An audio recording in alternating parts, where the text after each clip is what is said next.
अंकुरन, पेट सफा तो हर रोग दफा। लोहाघाट के छमनिया दौरे पर रहे सीएम पुष्कर सिंह धामी महिला स्पोर्ट्स कॉलेज के निर्माण का किया निरीक्षण। अधिकारियों को समय से काम पूरा करने के दिए निर्देश।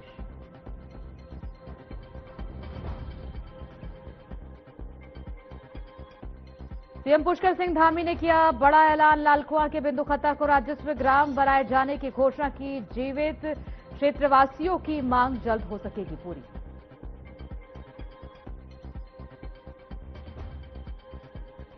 उत्तराखंड में बीजेपी के सदस्यता अभियान ने पकड़ी रफ्तार। राजपुर में कांग्रेस समेत दूसरे दलों के नेता बीजेपी में हुए शामिल। प्रदेश अध्यक्ष महेंद्र भट्ट ने दिलाई सदस्यता। लालकुआं के बिंदु खत्ता पर सियासत गर्म। कांग्रेस ने नेता हरिश्चंद्र दुर्गापाल का वीडियो पर निशाना साधा। कहा, जिन विकास कार्यों की बातें कर रहे उनकी नींव कांग्रेस काल में रखी गई।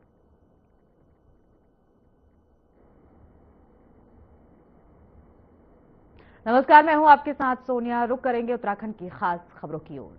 सीएम पुष्कर सिंह धामी ने हल्द्वानी में 147 करोड़ की 40 विकास परियोजनाओं का लोकार्पण एवं शिलान्यास किया। एसपीए योजना के तहत हल्द्वानी काठगोदाम स्रोत एवं ट्रीटमेंट संवर्धन पेयजल परियोजना का भूमि पूजन किया गया, जिसकी लागत 154 करोड़ 43 लाख रुपए है। सीएम धामी ने हल्द्वानी मेडिकल कॉलेज में एचपीवी वैक्सीन कार्यक्रम में भाग लिया और बेटियों के स्वास्थ्य को लेकर सरकार की सजगता जताई। वन भुलपुरा रेलवे जमीन अतिक्रमण मामले में सुप्रीम कोर्ट के निर्णय पर आभार व्यक्त करते हुए कहा कि जिला प्रशासन आगे की कार्रवाई करेगा।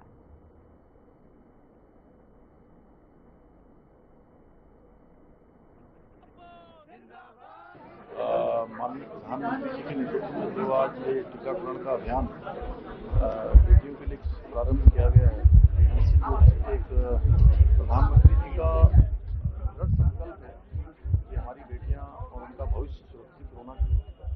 नारी सम्मान और सशक्तिकरण की दिशा में उठाया गया बहुत ऐतिहासिक कदम है। इससे आने वाले समय हमारी सभी बेटियों का भविष्य, उनका जीवन सुरक्षित होगा। उनको तमाम प्रकार की जो बीमारियां होती हैं, उन बीमारियों को निजात मिलेगी, उनको एक सुरक्षा कवच मिलेगा। देखिए, अब माननीय सुप्रीम कोर्ट ने स्वयं मान लिया है, सुप्रीम कोर्ट ने सुनवाई के दौरान कि वो अवैध रूप से अतिक्रमित है और इसको पहले के समय, क्योंकि पहले ही इसका समाधान हो जाना चाहिए था, लेकिन यहाँ पर कांग्रेस पार्टी, समाजवादी पार्टी, ये सब पार्टियां इसको सुप्रीम कोर्ट तक ले गई हैं। अब जैसा माननीय न्यायालय ने जो निर्देश दिए हैं, जो भी उन्होंने फैसला दिया है, उस पर जिला प्रशासन नैनीताल का काम कर रहा है।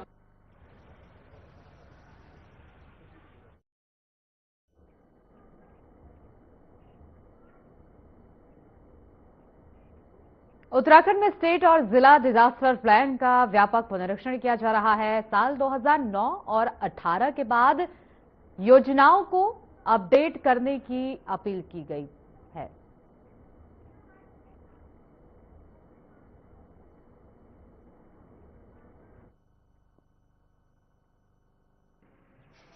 स्टेट डिजास्टर मैनेजमेंट प्लान और डिस्ट्रिक्ट डिजास्टर मैनेजमेंट प्लान हम लोग बना रहे हैं।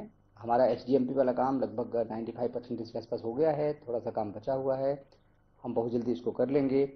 और जिलों का भी प्लान बन गया है सबका। पहले बना था, क्योंकि हर 3 साल में 4 साल में इसको हम चेंज करते हैं, तो पहले हमारा बना हुआ था 2009 में, फिर 2018 में बना हुआ था। अभी नए सिरे से हम लोग बना रहे हैं पुनः, और ये काम लगभग पूरा हो गया है, अंतिम चरण में है। जनपदों को जो उनके ड्राफ्ट में कमियां थी, जो संशोधन आवश्यक थे, जो एनडीएमए की गाइडलाइंस है उसके अनुरूप नहीं थे, उसके बारे में बताया है कल सभी जनपदों को एक एक करके।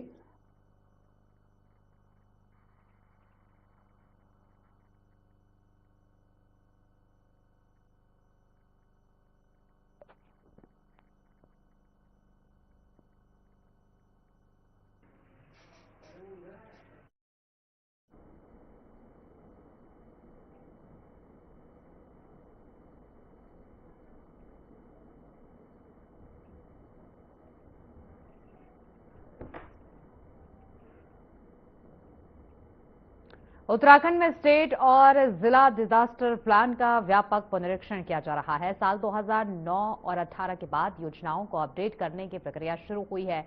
सचिव आपदा प्रबंधन विनोद कुमार सुमन ने बताया कि भौगोलिक परिस्थितियों और बदलते जलवायु परिदृश्य को ध्यान में रखते हुए जोखिम मूल्यांकन, संसाधन मैपिंग और त्वरित प्रतिक्रिया तंत्र को मजबूत किया जा रहा है। योजनाओं को फील्ड स्तर पर व्यवहारिक बनाने पर विशेष जोर है। इससे आपदा के समय बेहतर समन्वय और त्वरित कार्रवाई संभावित होगी।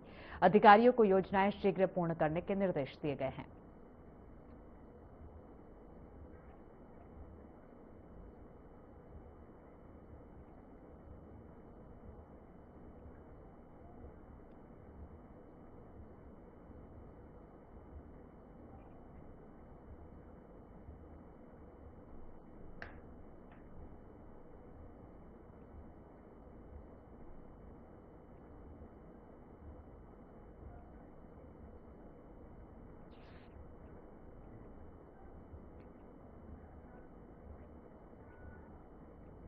उत्तराखंड के मुख्यमंत्री पुष्कर सिंह धामी ने मेडिकल कॉलेज हल्द्वानी में सर्वाइकल कैंसर के विरुद्ध राष्ट्रीय एचपीवी टीकाकरण अभियान का शुभारंभ किया। इस दौरान जिलाध्यक्ष प्रताप बिष्ट, विधायक मोहन सिंह बिष्ट और विधायक राम सिंह केड़ा भी मौजूद रहे। सीएम धामी ने नैनीताल जिले की 5 विधानसभाओं के 132 करोड़ रुपए की योजनाओं का शिलान्यास किया। इन योजनाओं से क्षेत्र के विकास कार्यों को गति मिलने की उम्मीद है।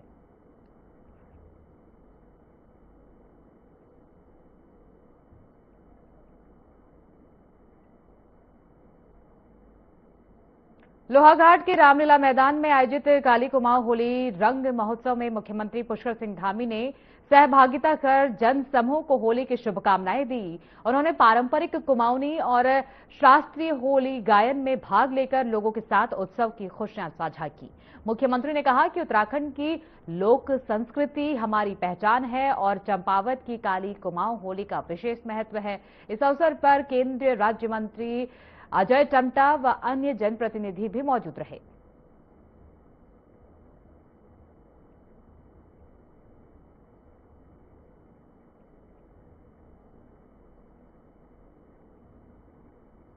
उत्तराखंड चिकित्सा, स्वास्थ्य एवं परिवार कल्याण विभाग ने अल्मोड़ा में मोबाइल हेल्थ वैन और एचपीवी वैक्सीन का शुभारंभ किया।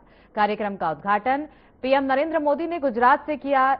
एचपीवी वैक्सीन 14 से 15 वर्ष की बालिकाओं को दी जाएगी। पहले चरण में लगभग 90% बालिकाओं को कवर करने का लक्ष्य है, जबकि दूसरे चरण में अन्य पात्र महिलाओं को लाभ मिलेगा। मोबाइल हेल्थ वैन दूरस्थ क्षेत्रों में स्वास्थ्य परीक्षण को सुगम बनाएगी। इस पहल से जनपद की स्वास्थ्य सेवाओं को मजबूत और प्रभावी बनाने में मदद मिलेगी।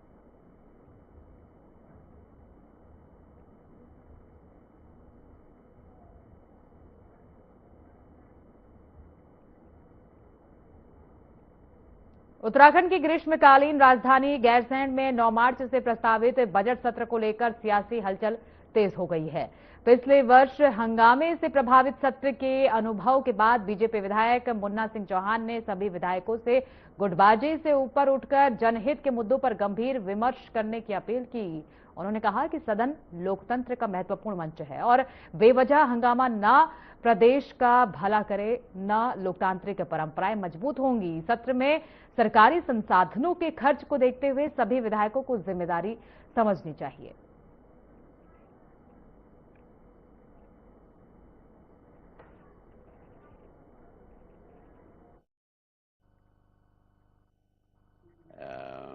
चर्चा करें, बहुत गंभीर विषयों को उठाएं और जन कल्याण के मुद्दों को उठाना, जन कल्याण के बारे में गंभीरता पूर्वक और जिम्मेदारी पूर्वक जोड़ करके कह रहा हूं, चर्चा करना हर राजनीतिक दल का अधिकार है, हर विधायक का अधिकार है।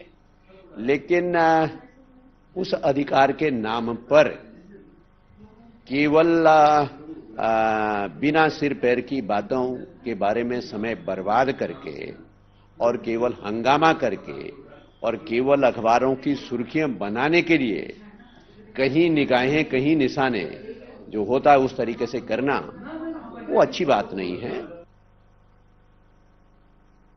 सीएम सविन बंसल के निर्देश पर जिला प्रोबेशन कार्यालय ने राजकीय महिला कल्याण और पुनर्वास केंद्र नारी निकेतन की संवासिनियों को सिटी पार्क में भ्रमण कराया। बता दें कि इस पहल का उद्देश्य महिलाओं को सकारात्मक और प्राकृतिक वातावरण में समय बिताने के साथ उनके मानसिक और भावनात्मक स्वास्थ्य को मजबूत करना था। तो वहीं भ्रमण के दौरान संवासियों ने पार्क की हरियाली और स्वच्छ वातावरण में डांस और अन्य गतिविधियों का आनंद लिया।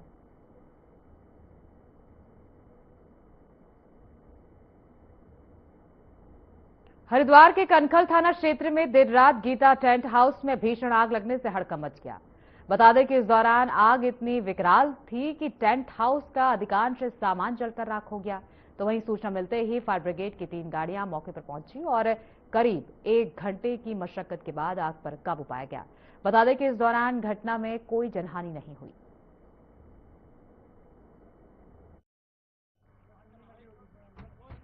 टेंट हाउस में आग लगी है, जिसमें हमारे फायर स्टेशन से 3 गाड़ियां आग बुझाने में लगी है। आग लगभग कंट्रोल हो चुकी है। 3 गाड़ियां आई हैं, लगभग आधा 1 घंटे में ये आग बुझ गई है और इस समय आग पर कंट्रोल पाया जा चुका है। किसी प्रकार की कोई जान हानि का खतरा नहीं। आग लगने का संभावित कारण इलेक्ट्रिक शॉर्ट सर्किट प्रतीत होता है।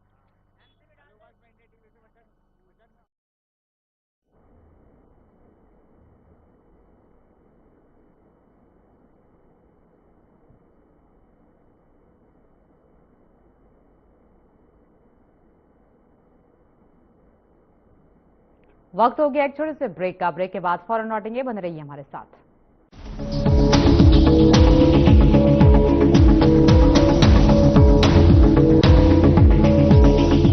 घुटना, कंधा या कमर, चाहे जैसा होता है, डॉक्टर ऑर्थो आपको देता है दर्द से पूरी आजादी। ये कोई टेम्पररी पेन किलर नहीं, आयुर्वेदिक औषधि है।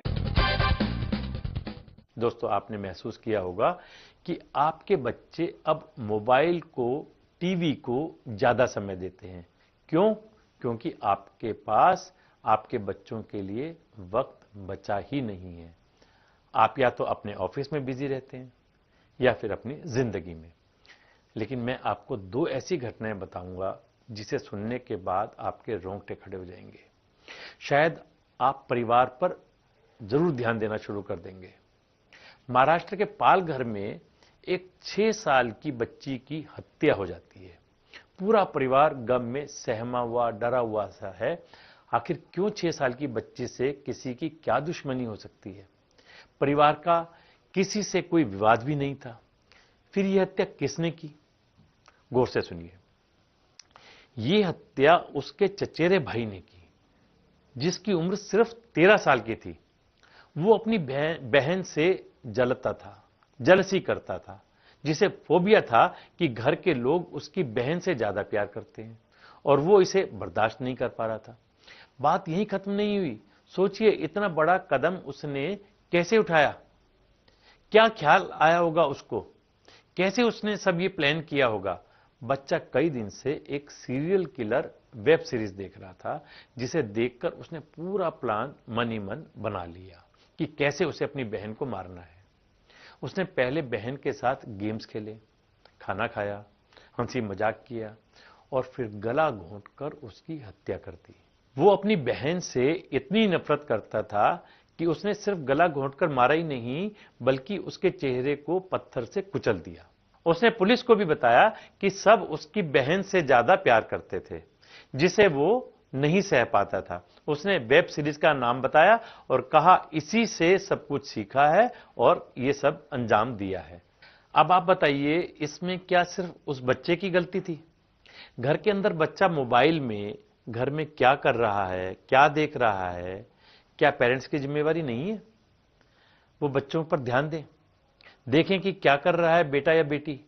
बच्चे के अंदर जब ये भावना आ रही थी कि परिवार बहन से ज्यादा प्यार करता है, तब किसी ने क्यों इस बात को नहीं समझा, क्यों ख्याल नहीं रखा?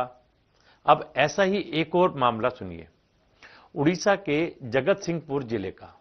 यहां ऑनलाइन गेम खेलने से मना करने पर कॉलेज के एक छात्र ने अपने माता पिता और बहन की पत्थर से हमला कर कथित रूप से हत्या कर दी। उस लड़के की उम्र सिर्फ 21 साल है। वो अपने माता पिता और बहन से इसलिए नाराज था क्योंकि वो उसे मोबाइल फोन पर ऑनलाइन गेम खेलने से रोकते थे। लड़के को गिरफ्तार कर लिया गया है, लेकिन फिर वही सवाल और वही बात, कहां हैं आप लोग? आखिर क्यों आप लोग इस बात को नहीं समझ रहे हैं कि अपना समय बेहतरीन बनाने के लिए, बच्चों को खुश करने के लिए या फिर उनकी जरूरतों को पूरा करने के लिए समय से पहले उनके हाथ में मोबाइल दे रहे हैं? ये मोबाइल सिर्फ उनको नहीं, आपको भी बर्बाद कर रहा है। मैं ये नहीं कहता कि मोबाइल फोन या सोशल मीडिया खराब है। मैं ये जरूर कहना चाहता हूं कि समय से पहले कोई भी चीज किसी को देना गलत है। आपको ध्यान देना होगा बच्चे का इंटरेस्ट कहां जा रहा है, उसे क्या पसंद है, वो क्या चाहता है, वो क्या देख रहा है, उसे कहां जाना पसंद है। कहीं घर पर वो किसी बात से असहज तो नहीं महसूस कर रहा। ये सब कुछ जिस दिन आप देखना समझना शुरू कर देंगे, शायद उस दिन के बाद आपके बच्चे में और आप में बहुत कुछ बेहतर हो जाएगा। कहते हैं ना कि संतान घर के दीपक होते हैं, पर यदि दीपक को गलत जगह रख देंगे तो वो घर को जलाकर राख कर देगा। इसलिए परवरिश पर ध्यान दें, बच्चों के साथ समय बिताएं। नमस्कार।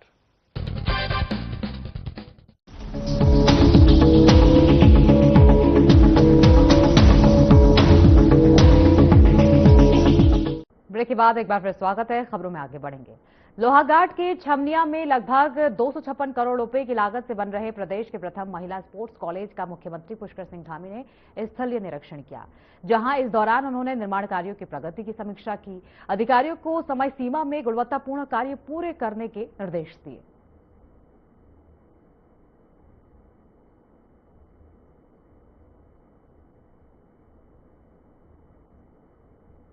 सीएम धामी ने चंपावत में उत्तर भारत के सुप्रसिद्ध मां पूर्णागिरी मेले का शुभारंभ पूजा अर्चना और फीता काटकर किया। तो वहीं इस मौके पर केंद्रीय मंत्री और सांसद अजय टमटा भी मौजूद रहे, जहां इस मौके पर मुख्यमंत्री ने चंपावत जिले के लिए 74 करोड़ 55 लाख रुपए की विकास योजनाओं की सौगात देते हुए 5 योजनाओं का लोकार्पण और 4 का शिलान्यास किया।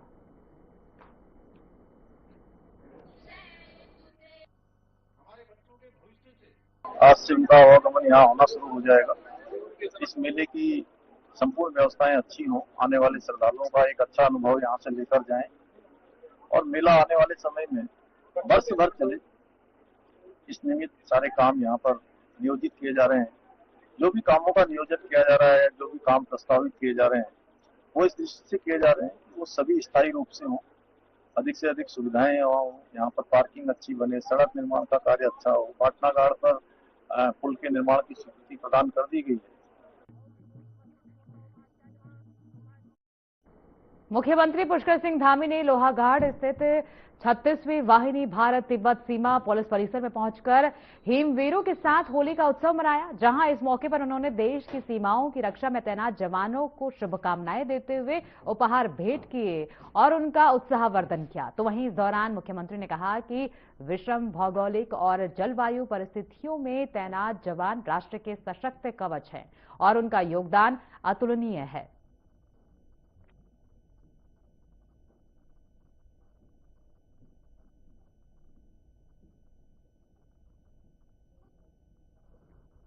मुख्यमंत्री पुष्कर सिंह धामी ने विधायक डॉक्टर मोहन सिंह बिष्ट के अनुरोध पर विधानसभा क्षेत्र लालकुआं के बिंदुखत्ता को राजस्व ग्राम बनाए जाने की पूर्व में विलोपित घोषणा को पुनः जीवित करने का अनुमोदन दे दिया है। बता दें कि ये घोषणा वन क्षेत्र से संबंधित होने और भारत सरकार से अनापत्ति प्राप्त करने की प्रक्रिया के कारण पहले लंबित थी, जो अब वन विभाग ने आवश्यक स्वीकृति मिलने के बाद शासन स्तर पर नीतिगत निर्णय लिया जाएगा, जिससे क्षेत्रवासियों की लंबे समय से चली आ रही मांग पूरी हो सकेगी।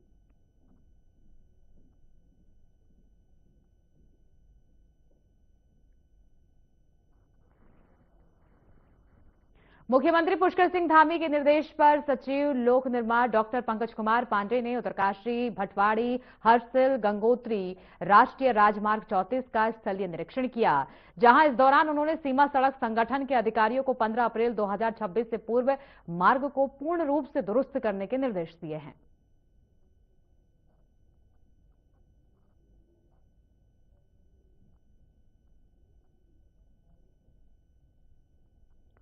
तो सीएम धामी ने लोक निर्माण विभाग के सचिव से बातचीत की। 15 अप्रैल तक सड़क दुरुस्त करने के आदेश दिए गए हैं। लंबे समय से इस सड़क को दुरुस्त करने की मांग ग्रामीणों की तरफ से की जा रही थी।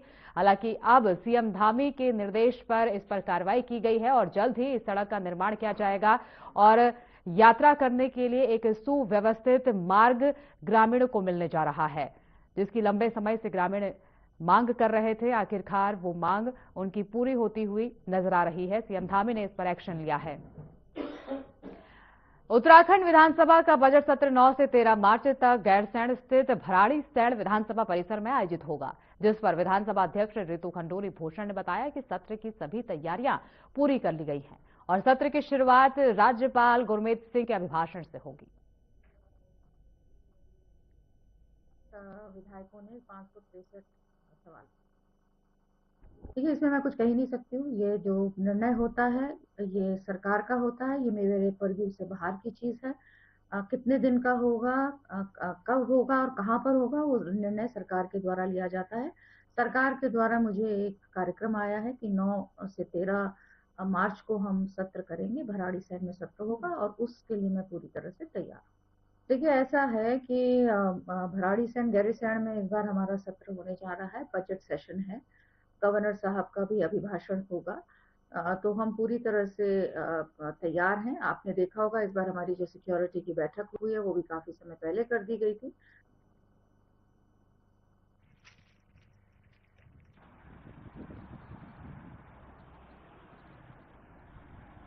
उत्तराखंड में भारतीय जनता पार्टी का सदस्यता अभियान लगातार गति पकड़ रहा है। राजपुर विधानसभा क्षेत्र में कांग्रेस समेत 9 अन्य दलों के कई नेताओं और कार्यकर्ताओं ने भाजपा की सदस्यता ग्रहण की। कार्यक्रम में बीजेपी प्रदेश अध्यक्ष महेंद्र भट्ट समेत वरिष्ठ नेता मौजूद रहे। इस दौरान युवा मोर्चा की पहल पर बड़ी संख्या में युवाओं ने भी पार्टी ज्वाइन की। महेंद्र भट्ट ने कहा कि प्रधानमंत्री नरेंद्र मोदी और मुख्यमंत्री पुष्कर सिंह धामी की नीतियों से प्रभावित होकर लोग बीजेपी से जुड़ रहे हैं, जिससे संगठन को बूथ स्तर तक मजबूती मिल रही है। ममता कौशल जी, बीना जी,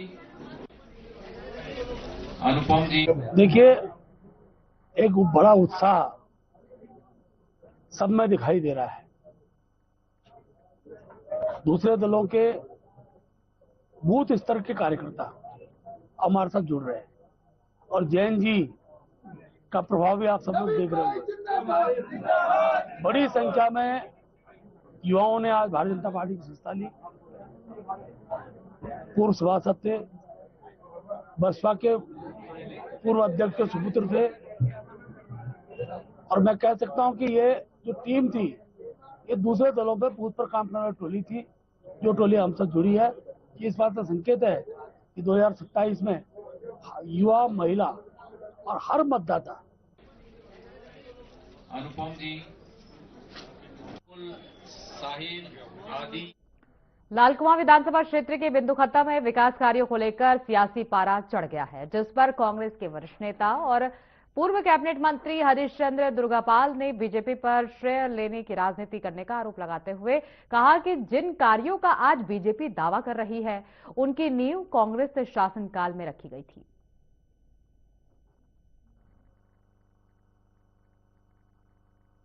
हाल ही में इन्होंने कहा कि बिजली का काम सब भाजपा की नीति ने किया है, तो मैंने इसका खंडन किया तो कहने लगे सही है, पंडित नरेंद्र तिवारी के कार्यकाल में ये सब कुछ हुआ, विकास हुआ, बिजली लगी, सड़कें बनी, स्कूल बने, ठीक है। अब ये 2012 में भी कैबिनेट में ये पास हुआ था, जब नगरपालिका इन्होंने वापस कराई, भाजपा के लोगों ने, लाल झंडे वालों ने वापस कराई, तो कैबिनेट में ये हुआ था कि इसको राजस्व का दर्जा दिया जाए, लेकिन तब से अब तक कुछ नहीं हुआ। ये कैबिनेट में लाने का जो प्रस्ताव इन्होंने किया, ये भी झुनझुना एक जनता को दे रहे हैं। इसमें होना कुछ नहीं है, क्योंकि मामला इसलिए नहीं होना है कि इसलिए काम करना नहीं चाहते हैं, इसलिए नहीं होना है। जहाँ काम होना है वहाँ कोई मतलब नहीं, जहाँ नहीं होना है उसको सही बता करके पब्लिक को बेवकूफ बनाना है।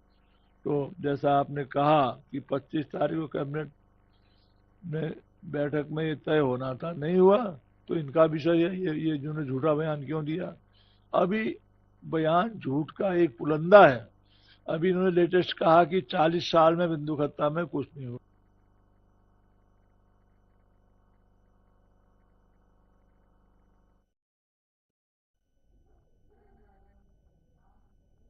उत्तराखंड की खास खबरों में फिलहाल के लिए इतना ही। आगे की तमाम खबर